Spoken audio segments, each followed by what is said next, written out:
And we're live. Wow. What? In life, things happen and there are changes made. Skip, you get where I'm coming from. But you know what? More importantly, it's now we can speak about some other changes. So for you guys out there, let's get into it. Good afternoon, good morning, good evening, good night. You are now locked in Until the Point with Skip and the King. You guys find us Apple, Spotify, Amazon, Instagram, Facebook, Twitter, YouTube, hopefully where you're watching us. And thank you for supporting our fantastic guest. Oh my God. Can I say this again? We have someone so amazing. You hear that laugh? That's infectious, ladies and gentlemen. The one and only Ms. Nellie J. Insightful, brilliant, and absolutely a great person. Just in general, right? Thank you for coming on, Nellie. How are you doing today? I am fantastic. What an introduction. Mercy, I got a lot to live up to right now. The pressure. I feel pressured. I feel pressured. No, I'm doing well. How are you, King? How are you? You good? I'm great. I'm great. Thank you. Great. Skip, what's up, brother?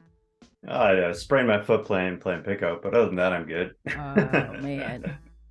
Yeah, we all know how you play. Yeah.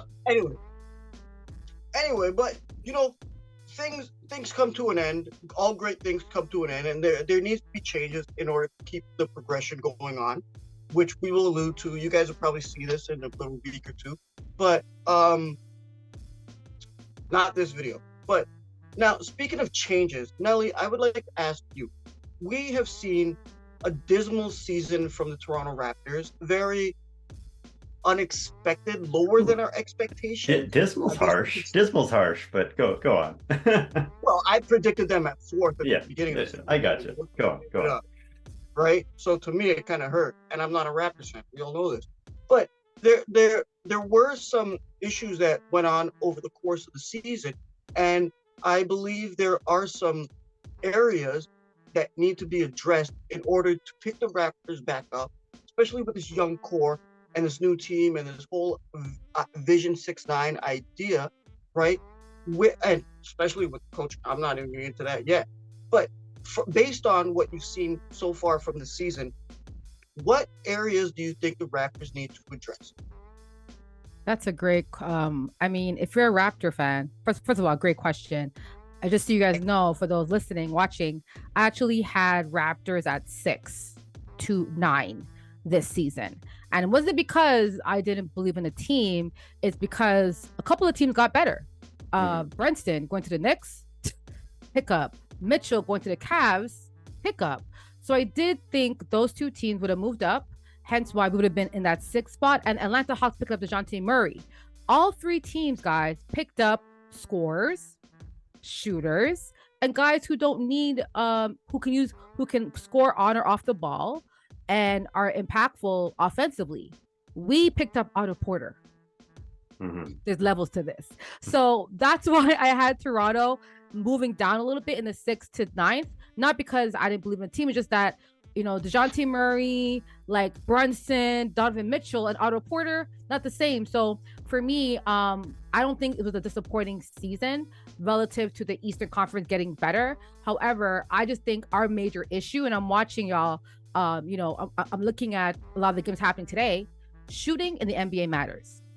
Folks, shooting in the NBA matters. You have to shoot the ball, get the ball into the hole, okay, and make the bucket. 2-pointers, 3-pointers, dunk. I don't care how you get the ball in the hole. The team that do that the best, right, guys? They're the better team. And that's our number one issue. We only have one guy that I think I can rely on to make a bucket or score the bucket. After that, we have another guy, that's Siakam for me. After Siakam, Scotty Barnes, 4th quarter. I need Scotty Barnes all 4 quarters. So there's issues that we have, and not even that, our bench. Like even our bench, like Gary Trent moved to the bench. He's not consistent. So our biggest concern is shooting. Now I know Masai said that we can train and get better. How about we get guys that can shoot the ball from day one? How about that? So for me, what needs to happen is that let's trade some of these guys who are effort guys, who are locker room guys who are there for, I guess to keep everyone happy. Let's get rid of some of those guys and guys who can actually score and get the ball in the hole.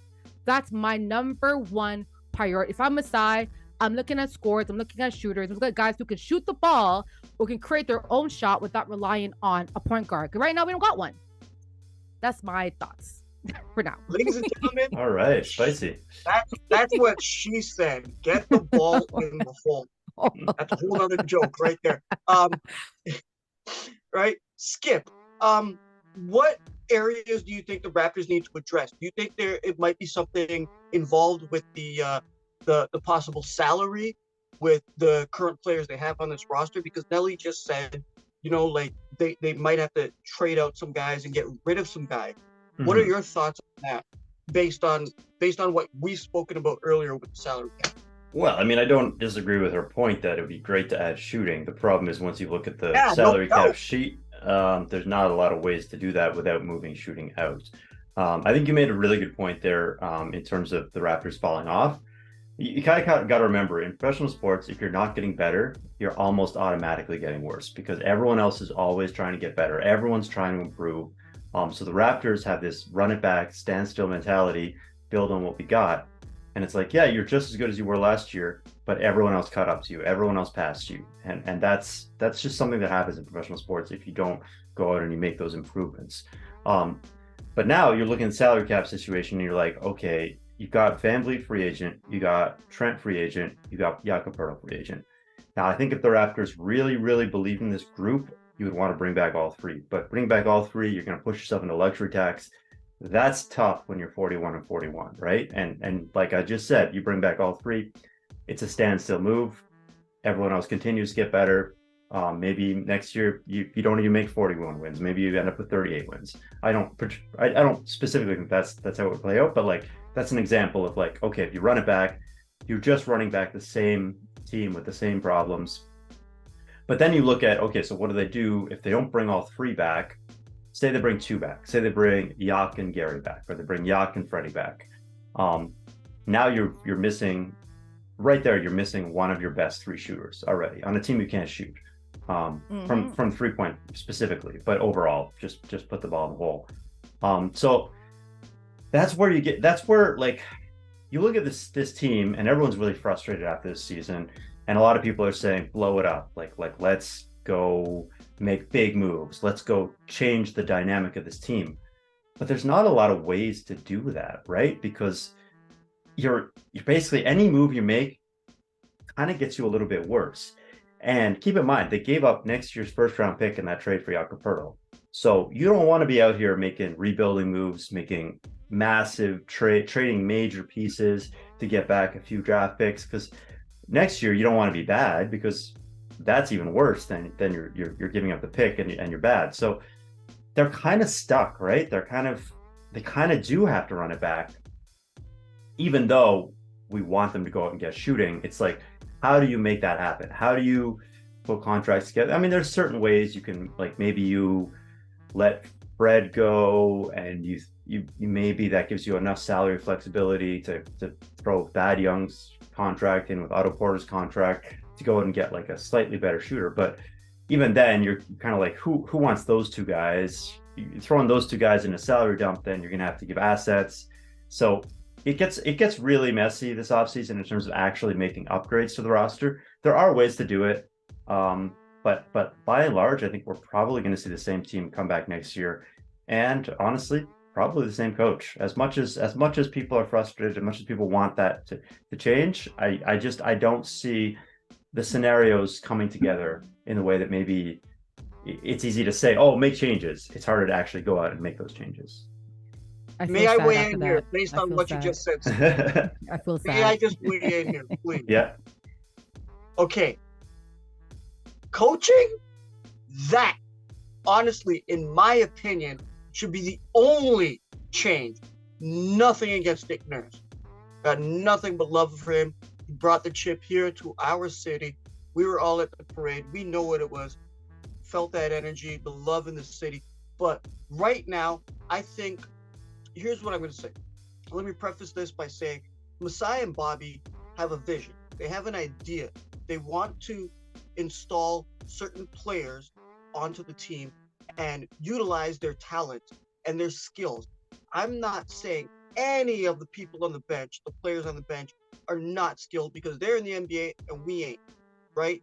So they do have talent, right? It's not like they're scraping from the bottom. Scraping from the bottom, now we're here. No, it's nothing like that, okay?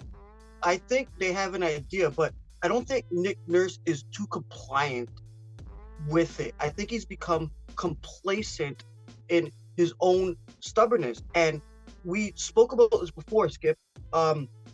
If there were to be another coach to come into the team, right, and handle them, utilize them, give them their reps, let them run free, right, instead of just I'm sticking to my starters, I'm going to run them to the ground, and we're going to lose a play-in tournament against the Chicago Bulls, right, with a little girl going ah, right. But no, that's neither here nor there.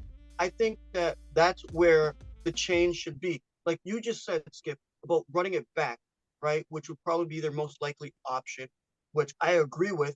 And I would like to see them flourish doing that. But I think what they might need to do is change the coaching staff. Like there are players out there now that the Raptors do have. Now, I want to throw it to you guys and ask you if one of the players on this roster, or maybe a few players on this roster, were to leave, who should it be and why? Nelly? Yeah, so to be honest, what Skip said, like I can see that happening, but it can't. Like it just can't. Like there's no way we keep this same team because we are 28th in shooting. Like we are among teams like the Houston Rockets. Like we're so bad at shooting. Like there's no way we keep this same roster. Like we have to make a change, and it could be a slight change, but we can't be picking up Will Barton and him not performing. Like we need to have more thuggishness in the Raptors front office. I need to have more like, yo, what are you doing out there? Like I don't know who's talking to these players, but I need one thug and not like a thug in the locker room. And I mean like a Draymond, like a Pat Bev. Someone's gonna be verbally saying, bro, we had you on this team to shoot. Why aren't you shooting the ball? So I need more call outs. But to your point, in terms of who I think should go, it's about the marketplace. So what do teams value? What do other teams need that we have and vice versa? I think that a trade has to happen because Fred VanVleet running this offense is not working. It's not working. It isn't. He ran this offense for most of the year. She said it, not me. It's not working. It's just not working. And listen, I'm a fan of Fred. I think he's a great guy off the court. I think he's actually really talented. But you could be shooting 30 in the 30 percentile from the field and then be a starter in the NBA as a point guard who wants to shoot before passing. That can't happen anymore, guys. So there's two options here. Either Fred adjusts and says, you know what, I'm going to play more off ball and I'm going to be more of a mentorship, helping the guys come up and be more of like a Kyle Lowry where he was more giving folks opportunity, or he needs to go. But I'm not sitting around with a 39% point guard. I think he's probably the second to worst. No, I think he's the third to worst on, or fourth to worst on the team as a starting five. And then he shoots 0 for 10 sometimes or 1 for 11, and he's getting pure 41 minutes in a game. Guys, I can't deal with that anymore. So for me, I think if I'm on the Raptors, I think Fred is a valuable veteran. I think people would want him because of what he can do. And I think some teams will be okay with Fred doing that with their roster. So I'm looking at a Fred because I think he's someone that can go. His shooting ain't gonna be missed, to be frank. And if we can get a good like role player shooter and a 3-and-D guy, someone who could shoot at a high clip and defend, I'm okay with that. And I'm okay with trying to develop Delano and Scotty as a point, or have more of a combo point with Scotty and Siakam, because those guys, when they run the offense, that's our best offense. It's the best. So that's what I'm looking at. OG, I think some teams will want him as well. Guys, I love OG. I love him so much. But if we can get like some really good, like a good defender for OG that can give us more shooting, like 3-level scoring, I'm open to that too. But I would want to keep OG and Pascal for me. Those guys, I want to keep with Scotty. I like those guys together. And I do want to sign back Gary Trent because I think we get it for cheap, right? For real cheap. I don't think so. Well, Gary Trent, that last game, Skip, yeah, like he had 2 points. So if he wants to come and tell me that he wants 25 mil with a 2-point or 5-point game in a play-in, good luck. But I think I can get him for a bit cheaper than most. That's what I think. So see what I'm saying, ladies and gentlemen? Brilliant mind. Brilliant mind. That's my opinion. When it comes to basketball. Skip, what would you do? Okay, well, the Gary Trent thing, you got to keep in mind, he got injured in the last month of the season. He never really got back to form after that injury. And I think Nick Nurse saw that in the playing game. He's still struggling. Got to get him out of there before he bricks 10 more shots. But I think Gary Trent, when he's healthy, when yada, yada, yada, he's a very valuable asset. And I think he's earned the right to opt out of his contract and go and try and get 20-25 billion on the open market. I don't know if the Raptors are going to pay it. I think they specifically value vanvleet more than Trent because for all of your complaints about his shooting, and this was not a good shooting season by his standards or really by any standards, they do really value what he brings as a point guard. And I think you can quibble with him as a point guard, but he is the best the Raptors have. If they lose Fred VanVleet, there's nobody on this roster who can step up and replace him, with the possible exception of Scotty, but I don't really believe that's Scotty's role long term. So I think who would I trade? Well, here's the thing, because if you're talking about getting rid of Fred, that's a free agent situation, right? So you're not getting assets back. You're letting him walk. You're letting him go away, and maybe finding a way to improve internally. Go out and make small moves. Pick up someone who can fill that, who isn't going to cost 30 million. It's going to cost 8 or 10 million. And even then, you probably have to throw in the Thad Young contract, because you can't technically go out and sign free agents with the Raptors cap situation. They'd have to really not bring back a lot of guys. So that's a tough one. Now, I think if you want to talk about the nuclear option is, okay, you let Fred walk, maybe you re-sign Gary, you re-sign Yak, and then you go out and you get some monster package for Siakam. Now that's sort of where you could really see the Raptors committing to a new timeline that aligns with Scotty Barnes, and really going all in on that, while still keeping some of the core pieces that are around right now. Now, I don't think they're going to do that, because they already traded the first round pick next year. So you can't go out and you can't trade your best player without a first round pick next year. That's just not a good look. It's not a great situation, because maybe these prospects don't hit right away. Maybe you spend a couple years in lottery and it's well, what were we doing trading away picks? So I think that's kind of the nuclear option that I think would be really interesting if I was going to go a different direction. But realistically, I think they're just going to have to piece it together like they have the last couple off seasons. Pick up these mid-level guys and hope that they don't get hurt the whole season. Maybe trade a Thad Young contract for it. I had this weird trade where I was if the Raptors could trade Thad Young for TJ McConnell, the Pacers wouldn't normally do that trade, but maybe if they were trying to go get a max guy or something and they need to clear a little salary space, they do something like that. Maybe you can just find these little pieces around the edges that just beef up your bench a little bit. But it's going to be tough without a lot of assets to move, without a lot of pieces that other teams want.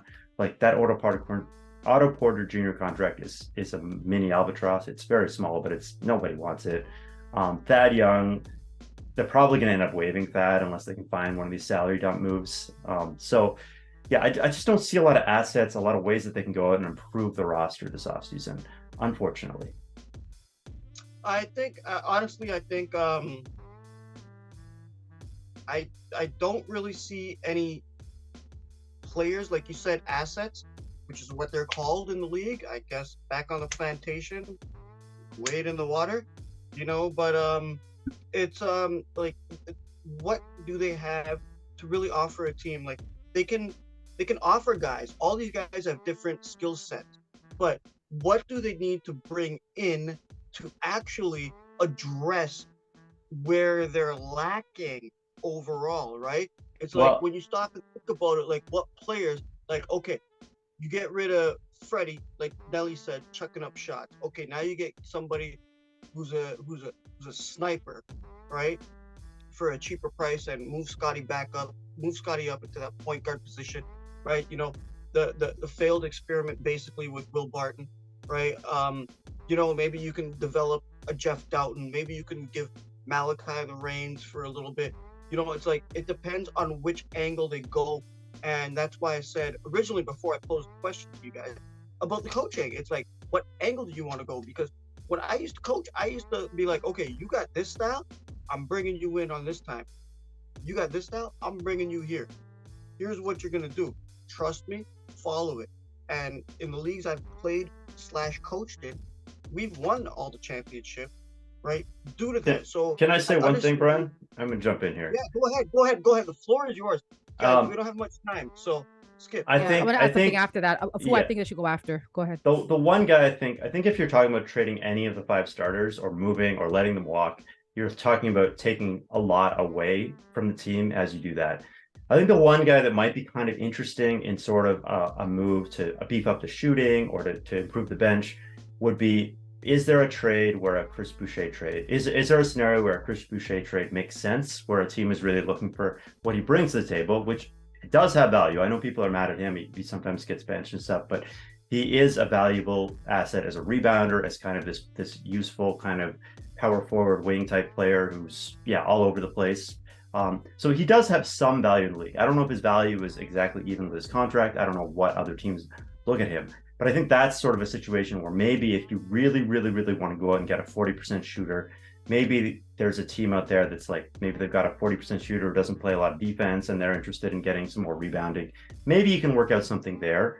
But again, even in that scenario, you're taking away one of the few things that does kind of work on this Raptors bench. So you're plugging holes on the day, right? It's like, all right, we fixed one thing. Now what's going to happen with our offensive rebounding? What's going to happen with our wings off the bench? So it's not, none of these are easy solutions, but yes, there are ways you can kind of maybe move some ships around, move some chairs around, and kind of hope that it works out a little better next year. But I don't see a scenario where there's going to be massive upgrades happening. So here's a few guys I would want the Raptors to go after, because I just think that they're cheaper and they're like, our team. The issue with our team is that no one knows what the hell they're good at. Like, everyone thinks they're good at everything. Like, I see OG trying to slash to the rim like he's Andrew Wiggins. No, you're not, because you fall on your back half the time. I see Precious trying to dribble more than shoot. Like, sometimes our guys forget why they're here, their role, and what they're really good at. Because every guy on our team has an NBA skill that's valuable. But for some reason, they don't just do that. They do beyond that. And that's why we're here where we are, where we make stupid turnover at the end of the game. We're really bad at executing in the fourth quarter. Like, we've lost so many games in the fourth quarters, third quarter, lack of energy, lack of effort, lack of belief, lack of passion. So there's a few guys that I think can like drive the ship. I think Delon Wright, I know we drafted him. I want him back. He's mad cheap, and he's someone, if you watch the Washington Wizards when he was starting for them, he was running that offense more than Bradley Beal. He was finding the guys at the right point. Like, Kristaps Porzingis and Kuzma, they had great year because he was the ship. Like he was driving that ship. He did a fantastic job directing. He can shoot, he can pass, he can play defense. Delon Wright. Tyus Jones for Memphis. Off the bench, another guy that's off the bench like Delon Wright, who I think 14, 15 million value, but they're really good point guards. They know what they're doing. They don't do too much. They can shoot, they can drive, but they play under a star. They know what it's like to play under a star. Fred VanVleet, guys, is not an NBA star. He's a star in Canada. He's a star for us, but an NBA star, look at all the stars in the league. He's below that. He's a really good role player that we've given a star status because we have no choice. He's the best guy, like you said, Skip, on our team. So Delon Wright, Tyus Jones, and like, for me, again, I'm not saying like Fred's not valuable. I just think that we've given him a huge role. I think he did a really good job in playing up to that role. He's a guy off the bench of the championship team. You forget that. He's a guy off the bench of the championship team. He's a 6 man off the bench. So he's now playing as a secondary scorer, and I don't like that. I think he should be third or fourth, and I would love to have and again, that's just my opinion, right? Tyus Jones and Delon Wright, I think, can come and start for us and give us what Fred did, but even give our guys like Scotty, Siakam, and OG higher numbers in terms of averages for scoring. So that's what I'm looking for, a point guard like that. That's my like ideal player comp for this team for point guards. I disagree. Really? I disagree. I think look, I actually wanted the Raptors to go out and sign DeLon Wright last season to be Fred's backup. Oh, you did? Okay. Yeah. Yeah, he actually As far said it on the as show. as Oh, far I as didn't know that. Tyus Okay. Jones, I brought up Tyus Jones a few times, but I Mm-hmm. don't think he's necessarily available. I'm not sure his contract situation is, but Memphis So probably they'll wants both to. be free agents next year. So Okay. they're like Fred. Yeah. Yeah, next I year. think DeLon Wright as a cheap pickup, as like a guy who's making $5 million off the bench, I think that's a great solution. But that doesn't replace Fred. That replaces the minutes that you're giving to Dylan Obanta and to Malachi Flynn. I think that would be a useful pickup that could maybe upgrade this team's bench a little bit. But I don't think he replaces what Fred does. That's my take on that. Yeah, just in general, I think they should be going out there and shopping for fringe guys who can help the shooting, help the playmaking, and that's what they did last year with Otto Porter. It just obviously didn't work out because he's injury prone. You might see them go and do it again with a guy like, I don't know, Oladipo, who's obviously past his prime at this point, but maybe catch lightning in a bottle. So yeah, there's options out there to like. But the question for you, Skip, how much would you pay Fred then? Because Fred wants 30 million. You mentioned salary cap. Are you willing to pay Fred 30 million? That's what he wants. That's the issue that I have. Mm-hmm. The problem isn't the money specifically to Fred, it's how you spread the money among those three players, Trent and Poeltl. Exactly. So would you still pay Fred? Because Fred is doing the campaign for that 30 million. He thinks he deserves that. Mm-hmm. I've said the Raptors have to put a competitive offer on the table, and if they have to walk away at some point, maybe I don't think you're giving them the max or anything. I think maybe you go up to 30 million, but maybe you say 30 million or nothing. Like we're not going a penny over or something like that.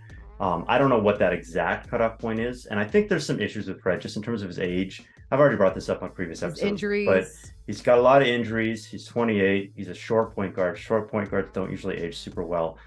So I'm really concerned about whether he's going to be worth that 30 million. I do think there's a chance that you just say, listen, we're going to give that money to Gary Trent because he's younger. He's not as good. He has a lot more flaws, but he's younger. And we have to focus on growth at this point at this stage in our timeline. I would totally respect that decision. But I think the front office really values Fred. I think they like him as the quote unquote leader on this team, whatever you want to call it. But you can't just cave into his demands. You have to set your number and walk away. That's fair. I mean, the 30 million, I would not give Fred. I think I'd give him max 25. And not even because I don't think I think Fred, to your point, Skip, one thing good about Fred is that when our players are not being aggressive, he will be aggressive. There's moments where like Fred's the only guy that wants to get a bucket and all our guys are just kind of hanging out, right? So that's why I think Fred has become the way he is. And sometimes it kind of comes off selfish, which it can't happen in the fourth quarter. But to your point, I think Fred is a competitor. But my issue with Fred is that I'm not paying him 30 million. I'm not doing that. So if he wants that, let's see if he gets that from Toronto. I'm curious to see what we do. Okay, guys, we're running really short on time here. So before we get out of here, do we see the Raptors making changes to get back to this? Are we anytime soon? Well, no, real quick. I'm going to say small changes. I'm going to say there's going to be some editing at the end of the roster. I think the back of the bench will be have a new look next year. I tend to think that 4 of the 5 starters will come back, at least, if not all 5. Okay, cool. Nelly? I think we're going to make not a lot, but we're going to make substantial changes.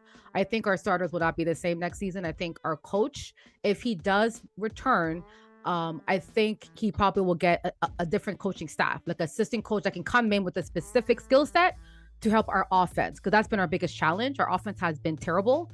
So I think we got to improve that, right? And let's see what we can do. But the Raptors need an identity next year. So hopefully we get one.